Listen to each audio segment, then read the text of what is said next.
everybody? Welcome to Capital Combat. Name says it all. I'm Hakeem Branch. Rob Jarrell. And today we're going to preview this Saturday's big pay-per-view, which is Mayhem, Mayweather versus Maidana 2. On that card, we've got Alfredo Angulo making his middleweight debut. We got Mickey Bay, a Mayweather Promotions fighter, fighting for his first world title. You've got Leo Santa Cruz, who's an all-action fighter, taking on in a showcase title fight. Then you got the main event. Now, honestly, this is probably not the most exciting undercard. Probably the worst Mayweather undercard I've seen in a while. But there are plenty of intriguing things going on in each fight that will make you want to tune in addition to the main event. So we're going to start off with the first one. Also, they have a good fight on Showtime before the actual card starts, which is an hour earlier at 8 p.m. instead of 9 p.m.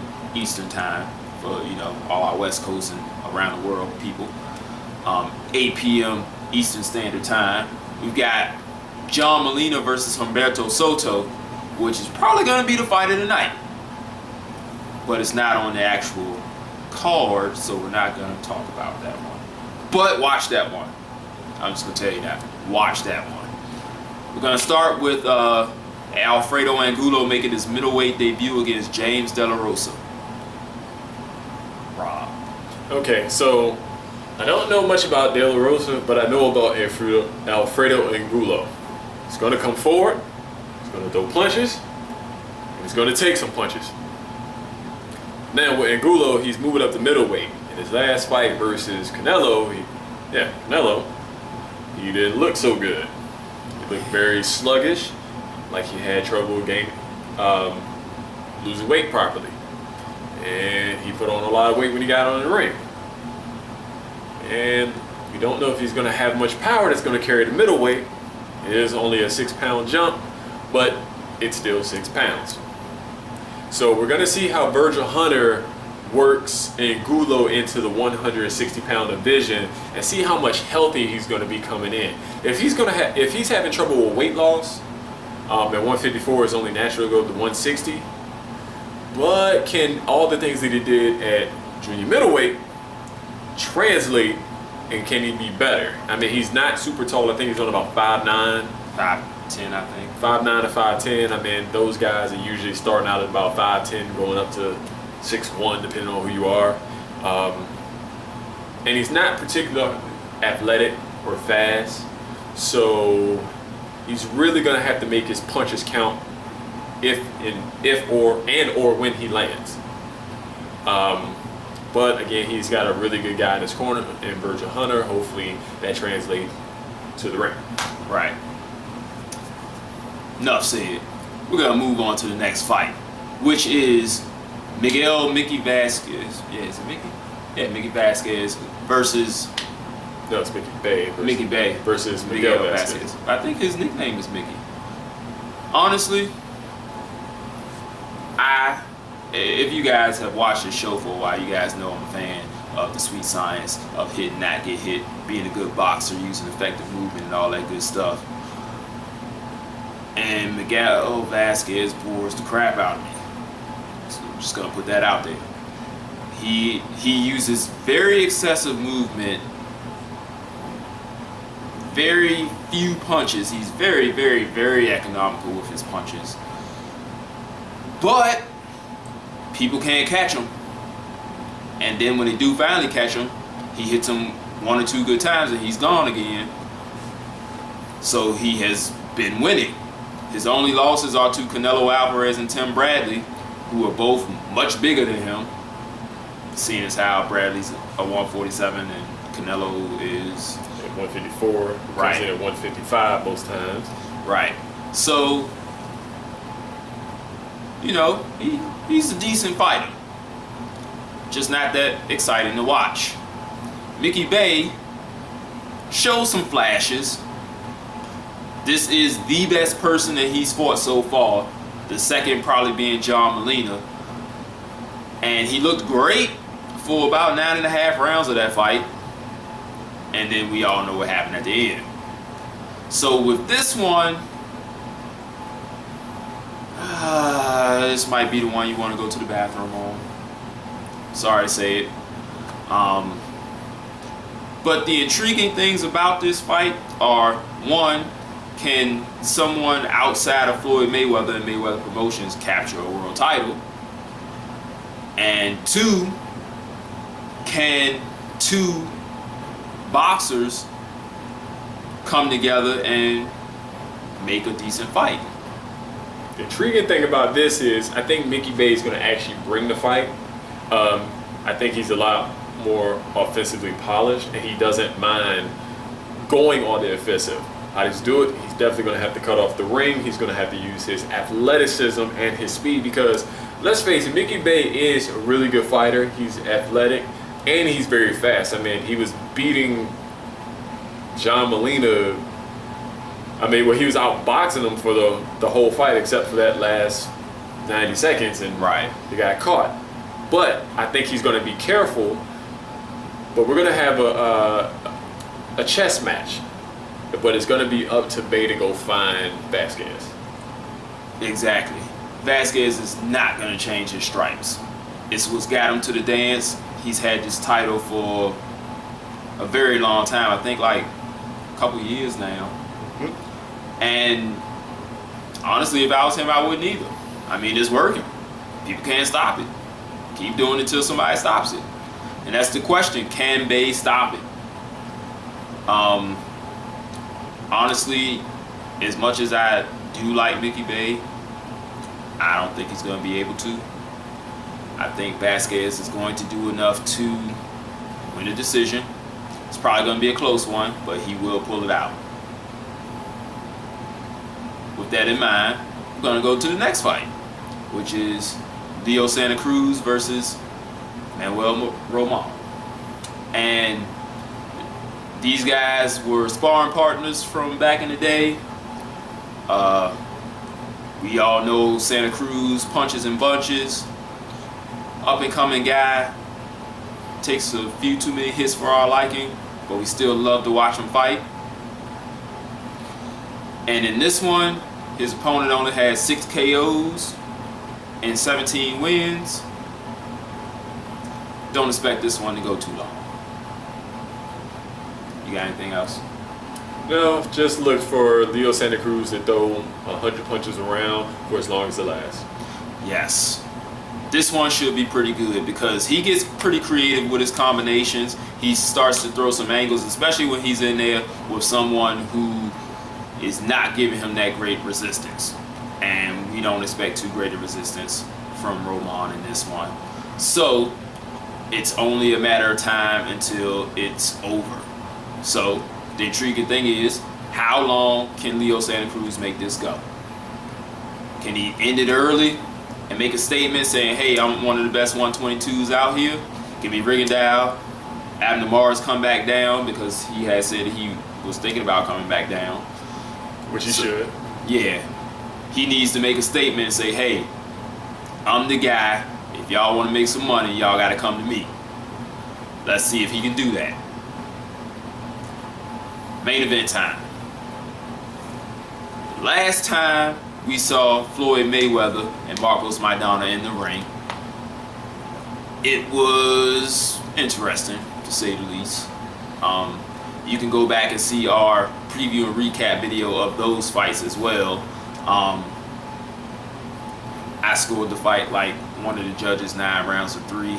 I didn't think Maidana landed much of consequence, even though he was throwing his arms quite a bit. A lot of people to the naked eye thought he was doing very well, but as I said in our post-fight video for that fight, you have to land knuckles to scoring area of the body. This part of the face, this part of the body, Shoulders, elbows, hands do not count. no, top of the head don't count. Now the back of the right around here can count. It can hurt somebody, but they really don't score those too much. But it ain't illegal. It's not illegal, right? And now that's that brings me to one of the points that I wanted to make for Mayweather-Maidana being successful in this fight. He has to do those punches after.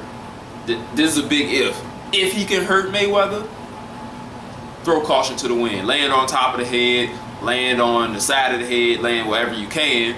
Because as we've seen, Floyd has excellent recuperative powers in the few times we have seen him hurt.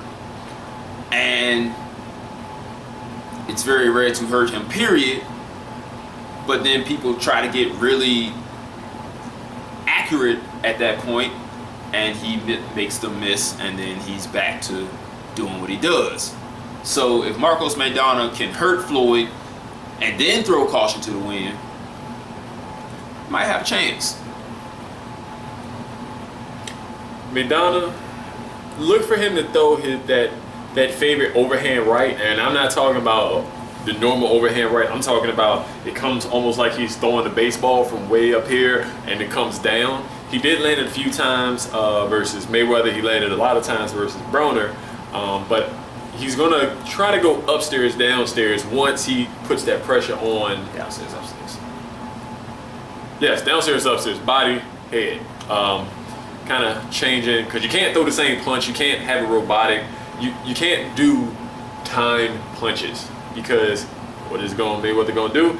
He's gonna time your punches. Right. He's got to go downstairs, upstairs, keep going up.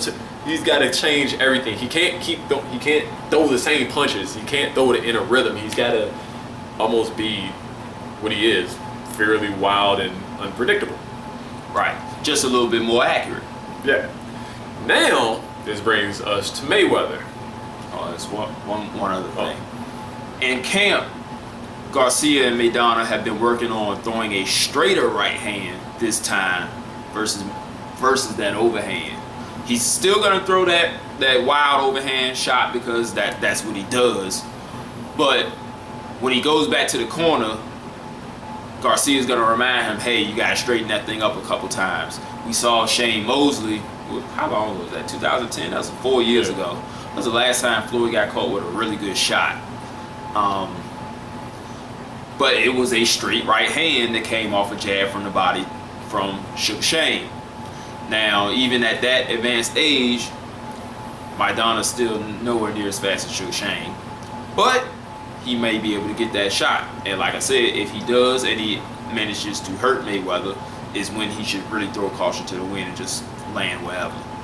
Oh, another thing to look out for, can he sustain late?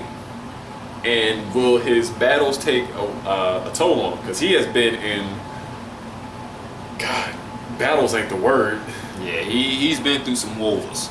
Ever since he's been on TV, I mean, his first fight with Victor Ortiz, I mean, every fight he has is a war. That's just how he is. Win or lose. Win or lose. So you got to give him credit for that. He brings it. Now we're going to Mayweather, who, Yes. at this point, stay off the ropes. That is where Maidana is going to do his best work. We know this. Mayweather had the most success in the middle of the ring. Right. Going to the body with that jab and that right, which is going to set up all the upstairs stuff. Not to say he can't do it, but we know Maidana does not like body shots. Yeah, I was about to make that point. Mayweather has to go to the body a little more. He was very accurate and effective when he did go to the body in the last fight. I personally don't think he did it enough, because I think he could have maybe hurt Maidana at one point. But Maidana is tough, and you've got to be a hell of a puncher to hurt him anyway. And not only that, but if he does find himself on the ropes, he cannot stay there. I know Maidana likes to put his head in the chest and throw that overhand right, or throw it left to the body. I know he likes to or to the knees. He don't care. He'll punch you in your knee. He'll punch you in your he'll throw a knee. But yeah, he needs to do is, once he feels the ropes to his back, throw the punch. I don't care if it was a counter right, something, and roll off the ropes as fast as he can. That's not where he needs to be. And as he rolls, turn him, counter. Right. turn. You saw that against with Devin Alexander, who constantly made him turn, and he could be caught off guard with that. Yeah. Anybody can be caught off guard with that. That's why they teach you to do it, because 9 times out of 10, most people don't do it. Floyd's smart enough to probably sense that and start doing it. Let's hope he does. Unless you're rooting for Maidana, then you hope he doesn't. Another thing, as far as the training of the two fighters, we all know the legends of Mayweather's training. I watched his media day workout, and he's also put out clips on his YouTube channel and Facebook and things like that of him training. And when I first saw the first few clips of him training, like I told Rob, I was like, I didn't really like the way he looked. He looked kind of slow. He was looking a little off. Not the usual razor sharp that you see from Mayweather. Because even like when he usually first starts camp, he still is always sharp because he's always in the gym. But this time he didn't look that sharp. Rob said he's probably working on power. I said, okay, I can see that. And then a lot of news from the camp said, hey, he's working on placing his shots and being a lot more powerful for this fight. Because like I said earlier, he didn't hurt Maidana once. He moved him around, he landed showy shots, but I think maybe one time he hurt him, I think in the first round, and that was it. He caught him with like a left hook coming in when he was on the ropes, and I think that was it. I think this time he's working on trying to put a hurting on him. But going back to the training, Rob said Maidana has to keep his level up. The only problem is Mayweather's level is always up. If you haven't watched him train, this man trains like an animal. He throws about 10,000 punches per day. That's a lot of punches. He goes from mitts to body protector, back to mitts, to the bag, back again to the speed bag with no breaks to the ropes. He will hit the mitts and the body protector for 10 to 15 minutes non-stop. At the media day, the only break he took was to walk out of the ring to the heavy bag, and he immediately started hitting it again, not for another 10 minutes. His sparring sessions go for 5-minute rounds, 10-minute rounds at a time. When Maidana was training, he did the regular 3-minute round, and he went to get his water and he had to take a break. Those type of things are important. So as far as the gas tank, I don't think one training camp will make Maidana sustainable enough to keep up with Floyd. So with that being said, I'm really thinking we're gonna see the exact same fight we saw in May, which was entertaining. So there you have it. I'm thinking this time the scorecards will be a little bit more reflective of the action. Well, 2 of the cards were, one of them was not.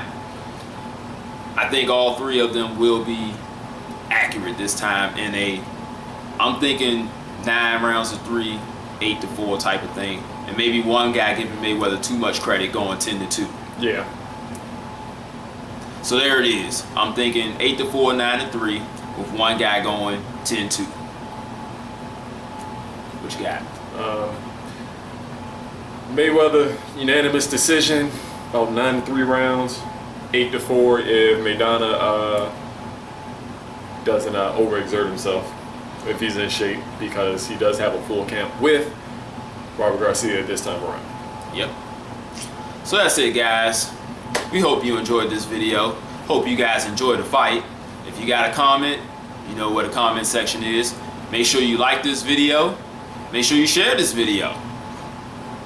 If you have not done so yet, like our Facebook page, Capital of Combat. You can follow us on Google+, same name. You can hit us up on our email, capitalcombat@gmail.com. And one of our viewers did hit us with the question about Mayweather's legacy, which we will answer after this fight. So thanks for sending that question in, and we'll catch you guys in the next episode. Peace. This is round one, and you've already lost. They don't seem to see that everything we've done is coming and cost. My fists are on fire, I perform till I perspire. My demons are in a rage, keep thinking that it's a game. I kick rhyme, hurricane. I told them I don't play, I'm liquid. Black Street Fighter.